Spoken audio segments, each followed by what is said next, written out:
really happened on the night the world lost Diana, Princess of Wales? The official story is well known, but is that the whole truth? There are whispers of secrets hidden in the dark. In the early hours of August 31st, 1997, news began spreading across television networks and radio stations around the globe. One of the most famous women on Earth had been involved in a catastrophic car crash in Paris.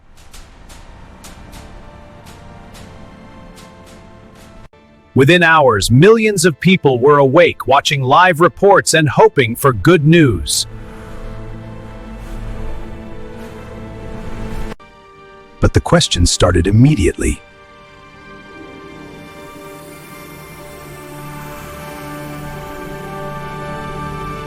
Why was Diana being chased through the streets of Paris late at night? Paparazzi on motorcycles pursued her car relentlessly through the city. Their flashing cameras lit up the night, creating chaos. Why did the car crash at high speed inside the Pont de Alma tunnel? This tunnel in Paris is shrouded in mystery. What truly happened that fateful night? And why did the tragedy quickly spark controversy and conspiracy theories that still persist today?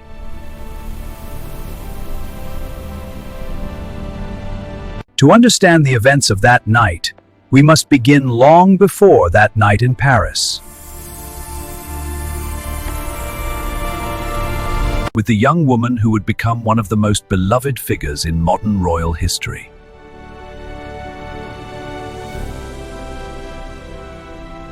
Diana, Princess of Wales, was born Diana Frances Spencer on July 1, 1961.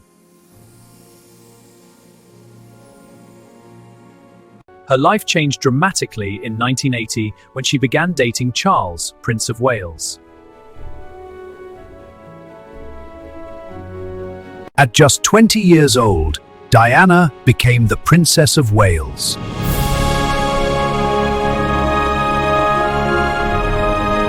From the beginning, the public was captivated by her warmth and compassion. She greeted crowds with open arms and a genuine smile. She hugged children, sharing their joy and innocence. Her visits to hospitals brought light to the sick. While Diana's public image was glamorous, her private life was far more complicated.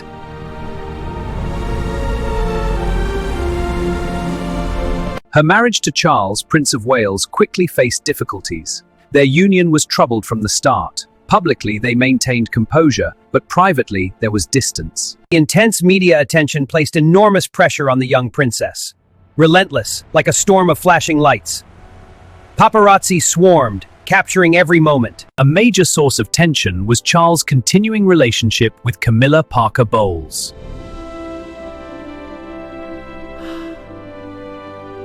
Throughout the late 1980s and early 1990s, rumors of marital problems became frequent headlines.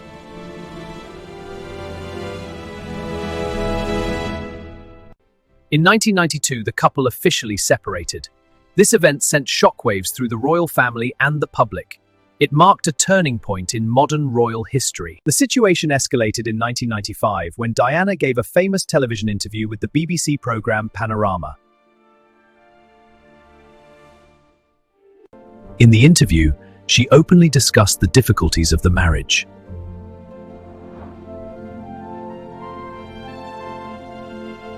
The divorce between Diana and Charles was finalized in 1996.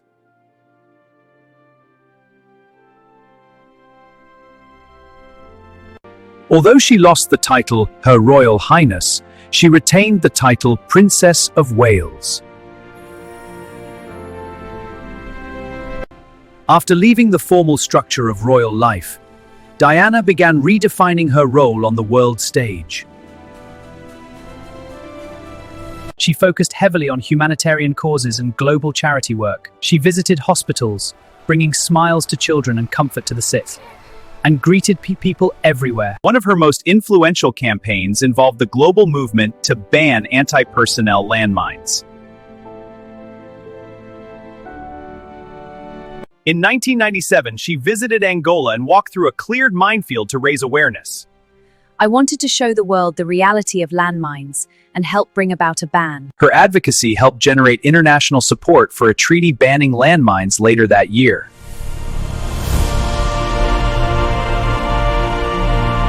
Even after the divorce, Diana remained one of the most photographed women in the world.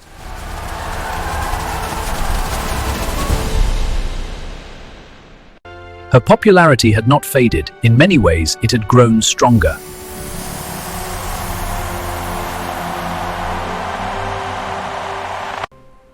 During the summer of 1997, Diana began a relationship with Dodi Fayed.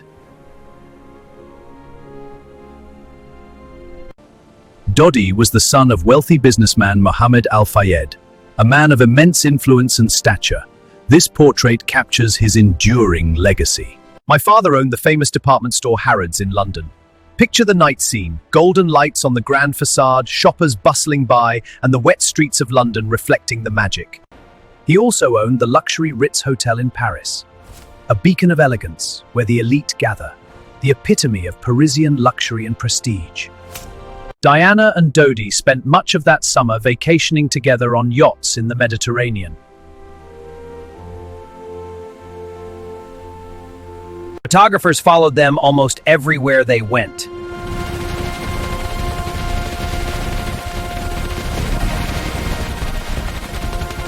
The constant media attention meant that wherever Diana traveled, photographers were never far behind. On August 30th, 1997, Diana and Dodi arrived in Paris.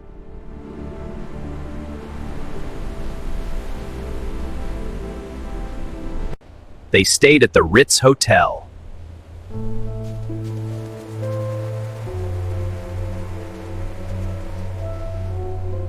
That evening, they went out for dinner but returned later to avoid crowds of photographers. They exited via a discreet side door into a waiting black Mercedes, successfully avoiding the paparazzi. Shortly after midnight, they decided to leave the hotel again through a rear entrance.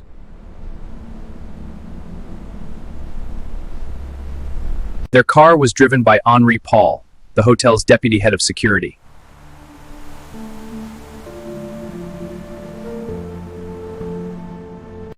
Another passenger, bodyguard Trevor Rees-Jones, sat in the front seat.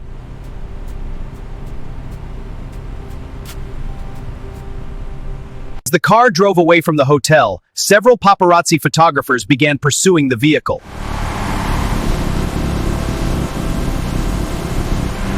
The Mercedes entered the Pont de Alma tunnel traveling at high speed. The car accelerated rapidly, its headlights, cushions from the walls, and distant flashing lights created a disorienting high-stakes chase. Moments later, it crashed into a concrete pillar inside the tunnel. Debris and sparks flew everywhere in a chaotic explosion. The car was destroyed on impact. The impact was devastating.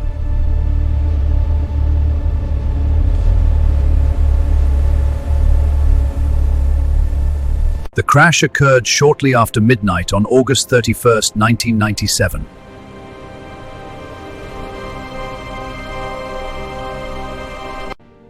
Dodi Fayed and driver Henri Paul died instantly.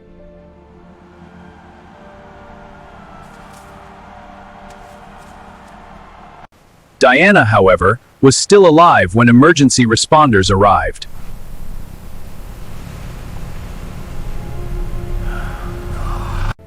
French paramedics worked carefully to stabilize her condition.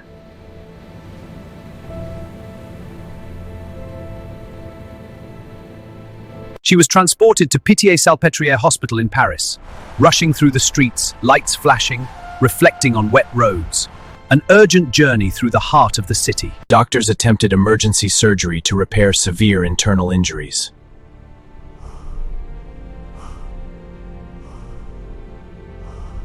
Despite hours of effort by surgeons, Diana died in the hospital during the early morning hours of August 31st, 1997. She was 36 years old.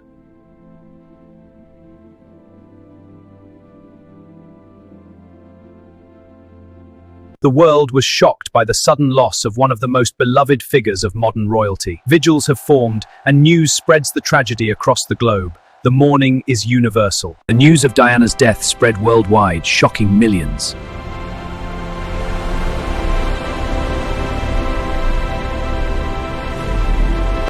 Millions around the globe mourned her passing, leaving flowers outside royal residences. This vigil stands as a testament to her enduring legacy and the love of her people. Her funeral, held on September 6, 1997, was watched by billions worldwide. William and Harry followed their mother's coffin, a moment etched in history, a somber procession watched by a grieving world. Their youthful faces bore the weight of loss, forever captured in our hearts. Even the British royal family publicly acknowledged the nation's grief.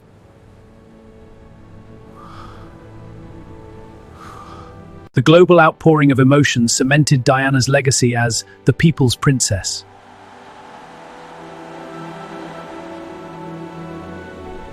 Her humanitarian work, compassion, and style continue to inspire millions.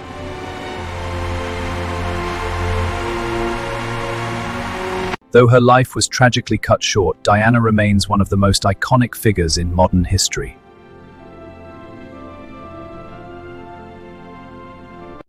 For more hidden royal stories and untold histories, subscribe and follow Royal Hidden Stories. Subscribe to Royal Hidden Stories!